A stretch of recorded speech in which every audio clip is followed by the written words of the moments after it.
and welcome back to the channel. I wanted to share this story for a number of different reasons. We're looking at a man who is 74 years old, who got into an argument with his wife, shoots her in the face and kills her over an argument. How do you get this old in your life? How do you get this age and get so angry after arguing with your wife that you shoot her in the face twice and kill her? Let me tell you how. We are living in a time to where there is definitely an increase in demonic infiltration, demonic activity. Some of you all don't believe in that, but it doesn't matter if you believe it or not. It doesn't change the facts, okay? There was a story shared with me recently. I haven't had a chance to cover it yet, but there was actually a woman who was undeniably being controlled by demons as she went on this really strange, I don't even know what to call it, but I'm not going to get into that in this video here. I just want to drive home a point that people are being taunted and tormented by demons, and they're being controlled as well. So I want to share with you some of the details of what happened in this man's case, and I will be right back with my commentary. Well, Mr. Jabbar told police that he was having some sort of argument with his wife over an interaction that he didn't like with a former co-worker. They were arguing for quite a bit of time, and that's when things escalated, and he shot her. A seemingly quiet neighborhood shaken by a gruesome crime. I would have never suspected this. 74-year-old Fernando DeBear was arrested on Wednesday after he told police that he intentionally killed his wife inside their plantation home on Northwest 5th Street. The two were arguing. DeBear went to the bedroom, grabbed a handgun, and then intentionally shot her 1 or 2 times in the face.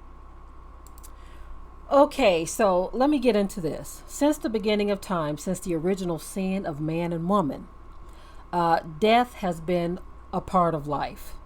It's something that you come to expect, okay? So no one is shocked nor surprised that these things are happening. But one thing that seems to be for certain is that more and more people are starting to lose it. They are losing it, okay? You get people who get sick and they die, people who have some type of tragic accident and they die. So just different things happen to bring forth or dispatch the angel of death. But now there seems to be more and more of an increase where a person's mind has been taken over and infiltrated to where they are doing things. And some of them say they actually hear voices that tell them to do this, that, or the third to another person. So people are listening to these voices. They are responding to anger. Anger too, we brought this out on the ministry channel. Anger also is a spirit. It is a wicked spirit. Let me clarify something here. The Bible says, be ye angry and sin not. So there is a time for anger, but there is an anger that becomes demonic when it is uncontrolled or out of control. So if you're angry and you have a good cause to be angry, you still have to control that anger, and you cannot let it rest in your belly. When you allow anger to rest in your belly and take hold of you, take over you, that is when it becomes sin, because that anger then causes meditative thoughts. This is why they call it premeditated murder, or things that are pre-thought out beforehand. Okay, so anger that becomes so strong that it brings about a meditative thought to do harm to someone, that is when it becomes sinful.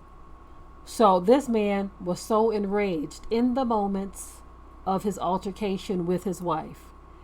That anger built really fast. And no doubt there were some things that happened beforehand that already had something resting in his belly.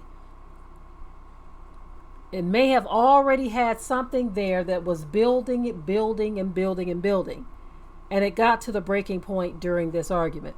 And this is when this man decided, you know what, I can't take it anymore. I don't want to hear anything else from this woman. and he acted upon those thoughts and took her life. So again, more and more, we are starting to see these instances. Another reason why I wanted to share this story too is because sometimes when you encounter white people, you never know what the conversation is going to be like. So we're talking to this white guy, my husband and I. He just kind of brought up a conversation with us as we were in the line. And my husband was coming through the door at the moment. I'm sorry. But anyway, we were having a conversation with this guy, and he looks about this guy's age right here. Okay. And he starts talking to us about political things. He says he's a, very non-political person, blah, blah, this and blah, blah, that. But then he goes on to tell us what his previous occupation was.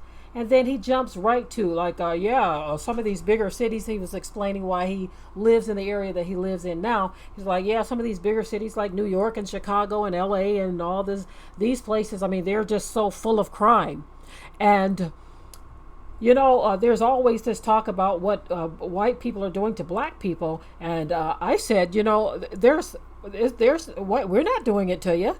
It's black on black crime. Black people are killing black people. We're not killing you. And so at that point, the conversation that we were having with the guy, we just kind of, stopped and started looking at him. I pondered for a moment and I said, you know what? Never mind.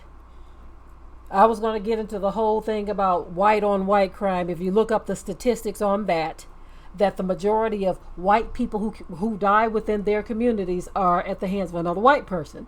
Statistically, in every racial group, most of them are taken out by someone within their racial group. You can look in every racial statistic and find those facts, but there is this focus on black crime because people are trying to create a narrative. And I said, you know what, I don't have time to get into no deep conversation where I have to try to convince this white man of what is obvious. I started to travel down that road and just play the sarcastic role and say, you know what, I think you are absolutely right.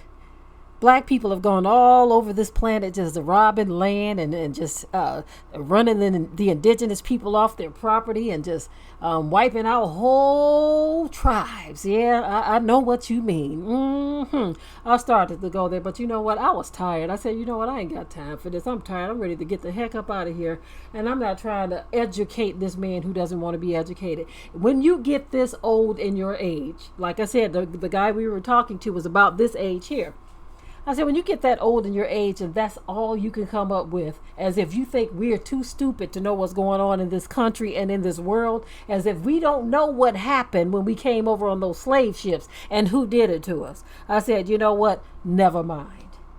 But anyway, that is one of the reasons why I shared this story, because some people seem to think that there is no such thing as white on white crime. And with that, I am out.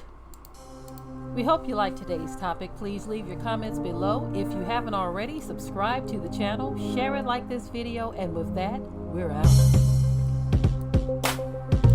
Be sure to ring the bell to be notified of new uploads on this channel, and also comment, share, like, and subscribe.